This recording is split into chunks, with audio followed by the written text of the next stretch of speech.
High viewers, ఈరోజు యాత్ర 2 release అయింది కదా. ఈ సినిమాకు వస్తున్న రెస్పాన్స్ చూస్తూ ఉంటే 2019 ఎన్నికలకు ముందు రిలీజ్ అయినటువంటి యాత్ర 1 గురించి మాట్లాడుతున్న కొంతమంది అయితే బాలకృష్ణ తీసినటువంటి రిలీజ్ చేసినటువంటి 2 సినిమాలు, ఎన్టీఆర్ కథానాయకుడు, ఎన్టీఆర్ మహానాయకుడు, ఆ 2 సినిమాల గురించి మాట్లాడుతూ ఎక్కువ మంది ఉన్నారు. అంతేనా? ఎప్పుడో 1994లో ఎన్టీ రామారావు గారు సంబంధించి ఆయన ముఖ్యమంత్రి అవటానికి ముందు మేజర్ చంద్రకాంత్ అని చెప్పి సినిమా వచ్చింది. సూపర్ అంటే సాంగ్స్ అయితే అసలు రాఘవేంద్ర డైరెక్షన్, మన మోహన్ బాబు ఓన్ ప్రొడక్షన్, వాళ్ళ లక్ష్మీప్రసన్న పిక్చర్స్, మోహన్ బాబు, రమ్యకృష్ణ, నాగ్మ, శారద, ఎన్టీఆర్, అమరీష్ పురి సినిమా సూపర్ ఉంటుంది అసలు.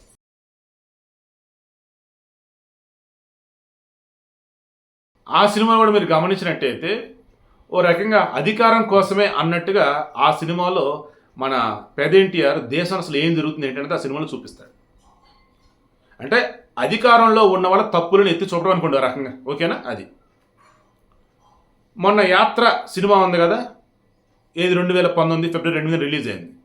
మహి వీరాఘవ డైరెక్షన్ అండ్ మన మమ్ముట్టి గారు వైఎస్ఆర్ క్యారెక్టర్, ఓకేనా? సినిమా సూపర్ ఉంటుంది, నో డౌట్. అసలు అందులో మీకు ఏం చూపించాడు చెప్పండి? యాత్రలో 2004 ఎన్నికలకు ముందు ఈ రాజశేఖర రెడ్డి అనే వ్యక్తి ప్రతిపక్ష నాయకుడి పాత్ర ఎలా పోషించాడు, ఆ తర్వాత వచ్చేసి ఒక కాంగ్రెస్ నాయకుడిగా పాదయాత్ర ఎందుకు చేశాడు, ఆ పాదయాత్ర చేసిన ప్రజల నుంచి వచ్చిన స్పందన ఏంటి, ప్రజల నుంచి బాధలు ఎలా చూస్తున్నాడు ఆయన, అండ్ ఈ మధ్యలో రాజకీయంగా వాళ్ళ పార్టీ వారికి సంబంధించవచ్చు, మానవత విలువలకు సంబంధించవచ్చు, ఎలా ఉన్నాడు ఏంటి, మొత్తం అదే.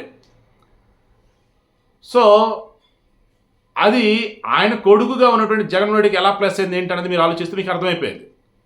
జగన్మోహన్ రెడ్డి పదే పదే చెప్పిందంటే అప్పుడు రాజన్న పాలన నేను అందిస్తా, మీరు నా పరిపాలన చూసి నా తండ్రిని గుర్తు తెచ్చుకోవాలి, అంత బాగా నేను పరిపాలిస్తా అని ఈయన చెప్తున్నాడు ఆల్రెడీ. అదే మూమెంట్లో యాత్ర వచ్చింది. అప్పుడు జనాలంతా ఏమనుకున్నారు? జగన్మోహన్ రెడ్డినే ఆ సినిమాలో చూసుకున్నారు. ఇంకేముంది, ఈయన అధికారంలోకి వస్తే మనకు అంతా బాగుంటుంది అనుకున్నారు, గెలిపించేశారు. బట్ అదే మూమెంట్లో వచ్చినటువంటి బాలకృష్ణ యొక్క కథానాయకుడు, మహానాయకుడు 2 సినిమాలు కూడా నిజంగా బాగుంటాయి. కానీ ఎందుకు ఆడలేదు ఏంటి అంటే అప్పటికే జనాలకి తెలిసి తెలియకుండానే ఒక జగన్ గెలిపించాలన్న వేళ ఫిక్స్ అయిపోయి ఉన్నారు. అండ్ టీడీపీ అంటే అది ఓడిపోయేది అన్నట్టుగా ఉన్నారు. ఇక టీడీపీకి సంబంధించి ఏది వచ్చినా సరే అది మనకి ఎక్కద అబ్బాయి అన్నట్టుగా ఆ వేలు ఉండిపోయారు. అందుకే ఆ సినిమా బాగున్నా సరే ఆడలేదు. సో అంటే సింపుల్ పాయింట్ చూడండి, ఇక్కడ అధికారం కోసం తీసే సినిమాలు ఆడతాయి అని ఆల్రెడీ ప్రూవ్ అయిపోయింది చాలా సందర్భాలలో. బట్ అధికారంలో ఉండంగా తీసిన సినిమాలు వచ్చేసి పోతాయి. అధికారం కోసం తీసినట్టు ఆ రోజు మేజర్ చంద్రకాంత్ కావచ్చు, మన యాత్ర కావచ్చు, హిట్. అధికారంలో ఉండగా తీసిన సినిమాలు ఎన్టీఆర్ కథానాయకుడు పోయింది, ఎన్టీఆర్ మహానాయకుడు పోయింది, ఇప్పుడు యాత్ర 2 కూడా పోయినట్టే. మీరు అనొచ్చు యాత్ర 2 బాగుందండి అని. ఎస్, బాగుంది. ఎలా?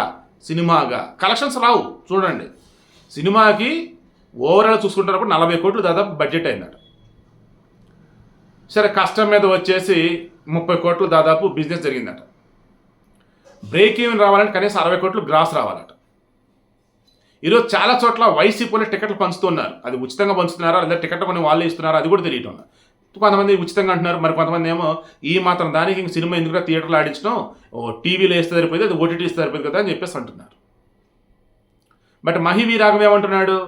నెగిటివ్గా ప్రచారం చేసే వాళ్ళు ఉంటూనే ఉంటారు, బట్ అవన్నీ నాకు వద్దు. నేను సినిమాలో ఎవరైనా నేను నెగిటివ్గా చూపించలా. నేను సినిమాలో వైఎస్ రాజశేఖర రెడ్డి గురించి చెప్పాను. వైఎస్ రాజశేఖర రెడ్డి కొడుకుగా జగన్మోహన్ రెడ్డి ఎవరు ఏంటని నేను చూపించాను. నేను ప్రతిపక్షాలను కానీ ఈ జగన్ ఫ్యామిలీ కూడా వేరే వాళ్ళని నేను ఎవరైనా నెగిటివ్గా చూపించలేదండి. ఏ సినిమాలు చూపించలేట.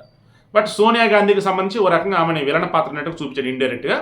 ఎందుకంటే ఆమె ఈ జగన్మోహన్ రెడ్డికి సంబంధించి ఆనాడు కాంగ్రెస్ ఎమ్మెల్యేలు జగన్ ముఖ్యమంత్రిని చేయాలని చెప్పి సంతకాల సేకరణ చేస్తే ఆమె ఒప్పుకోలేదని, ఆ తర్వాత అతను రాజన్న బిడ్డగా ఓదార్పేతర చేస్తామంటే అప్పుడు కూడా సోనియా గాంధీ ఒప్పుకోలేదని, ఇక ఆ తర్వాత నాకు వద్దు బాబు అని చెప్పేసి పార్టీ నుంచి బయటకు వచ్చి సొంత పార్టీ పెట్టుకుంటే ఆ తర్వాత కేసులు అని ఆపని లోపలేస్తే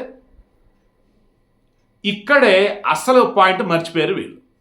షర్మిల టాపిక్ ఎక్కడ సినిమాలో చూపించరు. నిజంగా జగన్మోహన్ రెడ్డి అనే వ్యక్తి ఈరోజు ముఖ్యమంత్రి అయ్యాడంటే షర్మిల కారణం అవునా కాదు? వైసీపీలో కీలకమైనటువంటి నాయకులు ఎంతమంది వేరే పార్టీ నుంచి వచ్చి జాయిన్ అయ్యారంటే షర్మిల కీలకం అవునా కాదా? జగన్మోహన్ రెడ్డి జైల్లో ఉంటే కాలికి చక్రాలు కట్టుకుంది అన్నట్టుగా పాపం నిజంగా అనకూడదు, కానీ ఆమె అసలు ఎంత కష్టపడింది, ఎన్ని వందల కిలోమీటర్లు పాదయాత్ర చేసింది.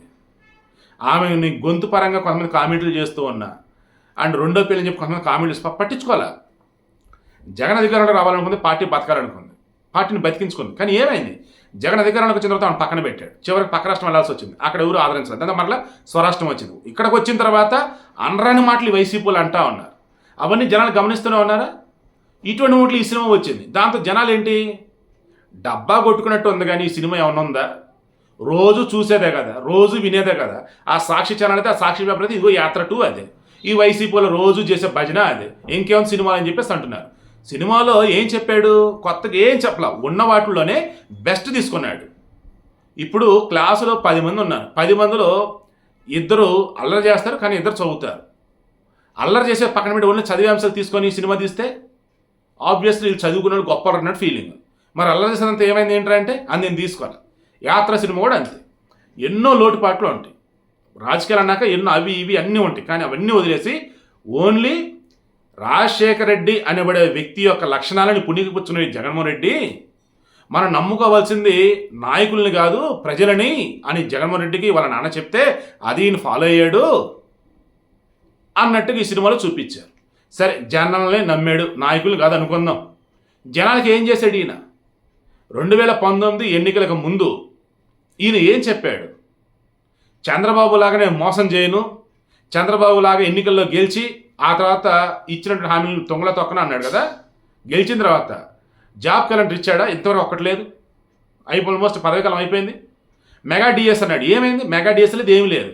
6100 పోస్టులతో ఇచ్చున్నారు. అందులో స్కూల్ అసిస్టెంట్లు, ఎస్జిటీలు, ఆ ప్రిన్సిపల్స్ ఏవో ఉన్నాయి. అందులో కొన్ని చోట్ల వచ్చేసి పాప కొన్ని జిల్లాలకు పోస్ట్ వెళ్ళలేవు.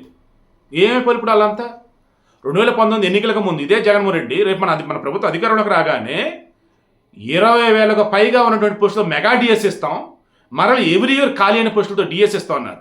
నేను ఇందాకే చూసా, మన బొత్స సత్యనారాయణ అని చెప్తా ఉన్నారు.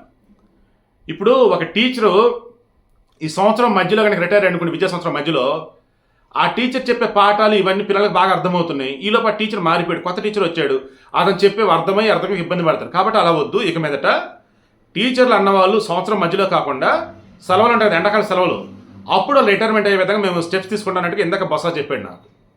సో ఇలా చెప్పుకుంటూ పోతే వీళ్ళ నిర్ణయాలు ఏంటో, వీళ్ళ అడుగులు ఏంటో అర్థం కాక నిరుద్యోగులు ఆ పోలర్ రివర్స్ రన్నింగ్ వద్దు బాబు అన్న సరే దాని వెళ్ళేసి దాన్ని కంప్లీట్ చేయకుండా అలా అధ్వానంగా రోడ్లు, ఇలా చెప్పుకుంటూ పోతే sand mafia, land mafia, liquor mafia అడుగునా కూడా అసలు అన్న విధంగా ఘోరాతి ఘోర కనిపిస్తూనే ఉంది. సో ఇవన్నీ చూసిన జనాలు ఇక ఈ జగన్ని నమ్ముతారా? ఈ సినిమా ఎవరైనా కనుక చూసి వచ్చి సినిమా బాగుందంటే ఏం బాగుంది చెప్పురా అంటే ఆయన చెప్తూ ఉంటే చే ఆపు, అలా చెప్పే కదా ఎన్నికల్లో గెలిచాడు, ఏం చేసాడు ఇప్పుడు కనిపించలేదని అంటే తలెక్కడ పెట్టుకుంటా మధ్యలో చెప్పే అతను కూడా. సో సైలెంట్గా ఉంటాడు చూసినాడు కూడా. సో సినిమా నిజంగా ఇప్పుడు వచ్చిన సినిమా 2019 ఎన్నికల ముందు వచ్చినట్టు ఖచ్చితంగా బంపర్ హిట్ అయ్యేది. బట్ ఇప్పుడు రావడంతో ఏమైంది, అంతా తెలిసిందే అండ్ బాగోదు ఆల్రెడీ బయటపడింది, మళ్ళీ మీరు కొత్తగా వచ్చి చెప్పేది ఏమైనా భజన చేసేది ఏమైనా చాలు బాబు అని చెప్పేసి అంటున్నారు. సో కన్క్లూజన్, అధికారం కోసం తీసే సినిమాలు ఆడతాయి తప్ప అధికారంలో ఉన్నప్పుడు తీసే సినిమాలు భజన చేసినట్టు ఉంటాయి తప్ప వేరేది కాదన్న విషయం మరలా యాత్ర 2 ప్రూవ్ చేసింది.